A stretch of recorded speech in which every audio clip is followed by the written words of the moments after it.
want to stand with, you want to let your two big toes touch slightly, and you want some space between your heels, okay? As far as your hands, in Kemetic Yoga, our hands are in a position called Kemetic palms, and that is basically with your fingers, stretched out.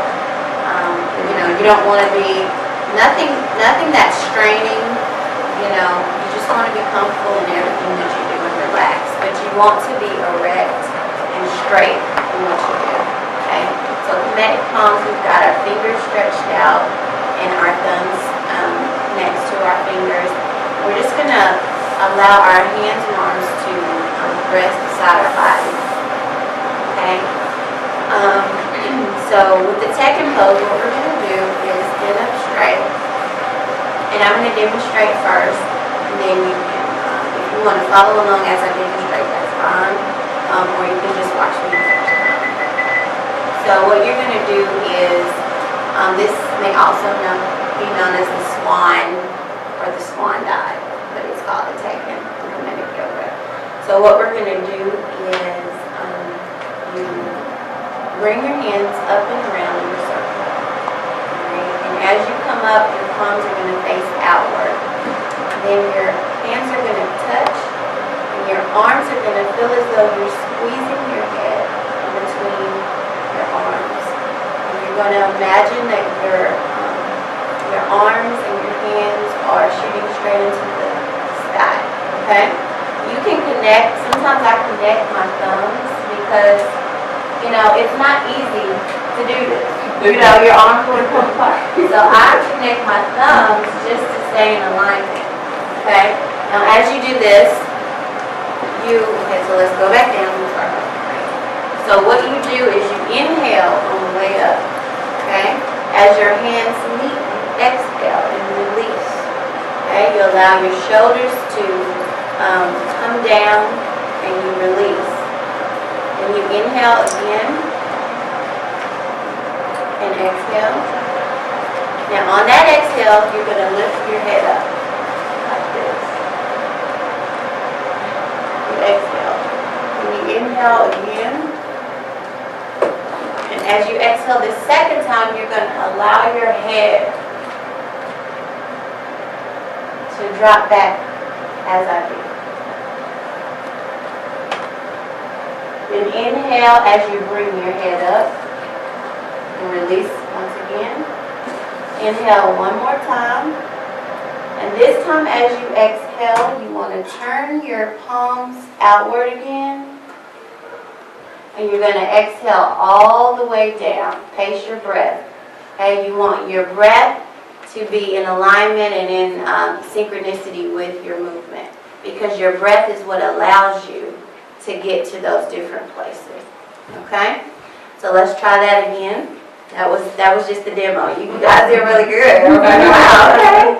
Alright, so let's do let's start again, alright? So release, relax, make sure your toes touch. Kemetic palms. Okay?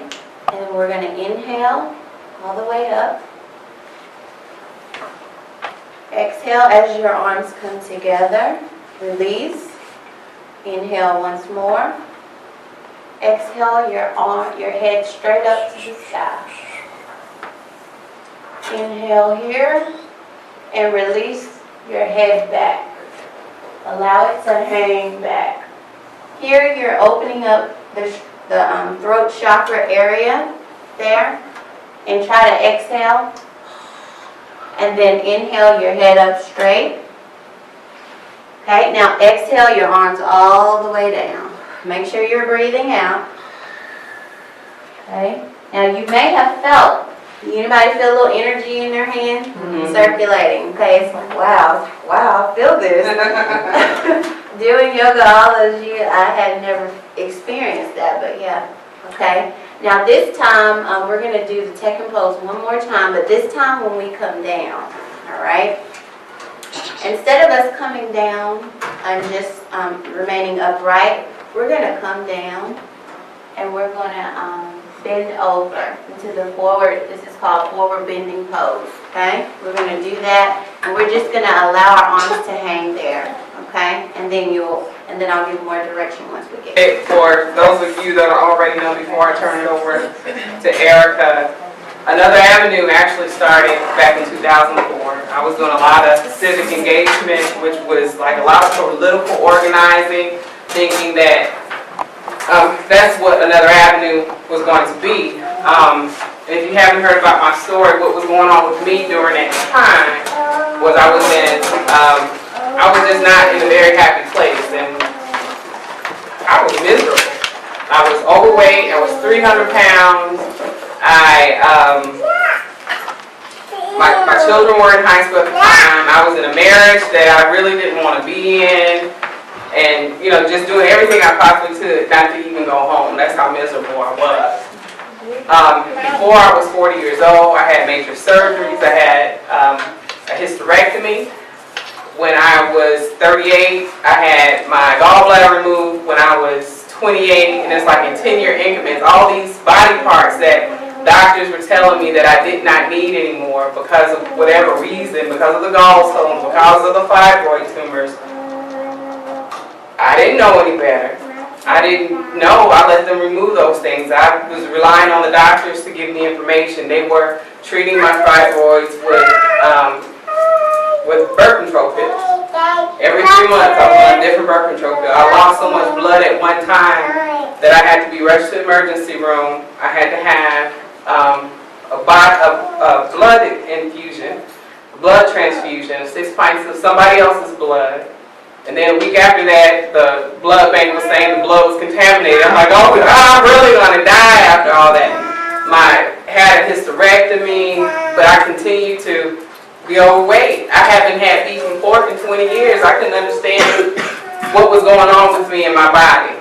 So here I am. I'm in a miserable mental state of mind, a poor spiritual state of mind, a poor physical place, and it was like, I don't know what to do. My doctor told me you have to decide if you're going to live or die. Whatever your situation is, you need to correct it, because even after the hysterectomy, even after my gallbladder was gone, even after my tonsils are gone, my aneroids are gone, I'm still sick. Then high blood pressure kicked in. I was on 3 different kinds of blood pressure medications every 3 months, and they were tier 1 blood pressure medications. And the job that I was working had an excellent health care plan, but because the tier 1 pharmaceuticals weren't on the plan, I was having to pay $200 and $300 a month for my medications. To make a long story short, not to go to every single detail, I really had a dream about being in a warehouse full of fruits and vegetables. At this time, I had no idea the benefits of what fruits and vegetables were for my body. But in this dream, I was in this warehouse and people were bringing fresh fruits and vegetables in, and then there were fruits and vegetables that had been pushed over to the side against the wall that no one was eating. And the people that were bringing in the fruits and vegetables told me, well, you can have as much as this as you want, and we're taking the rest of this outside to put it back so it can grow again, but you need to eat this. So when I woke up the next morning, and I'm a writer, I write poetry, I write songs, but I had the whole plan of another avenue written down. So I knew it wasn't me because I was asleep. And still that began my journey to eating healthy and to finding out what was wrong with my food. It was in 2007 that I saw the movie Food Inc. that really opened up my eye. What was going on with our food that we were buying. Because I'm thinking, I need healthy. I don't eat beef anymore. I don't eat pork anymore. I was still consuming chicken and fish. And it's not my idea to make a whole nation of vegans or vegetarians, but to be mindful of what's eaten, because our food is contaminated. That's the bottom line. I got with Earth Matters Tennessee. I learned how to start growing my own food, which really sustains me pretty much, because I don't eat meat anymore. Every now and again I do eat fish, but I definitely don't eat chicken.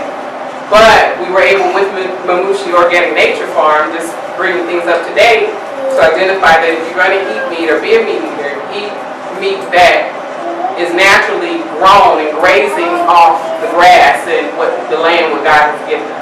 Personally, I don't believe that we should be consuming meat, but that's my personal feelings that help me. But as I go around, and we've been going around talking to people and their dietary habits and the health issues that they're having, I'm more convinced that it's really the food supply.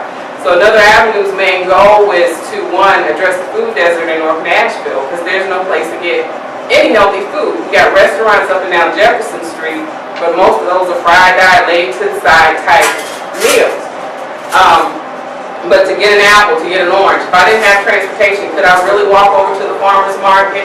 Then I discovered that most of the vendors at the farmer's market, their fruits and vegetables are organic. And why is that important?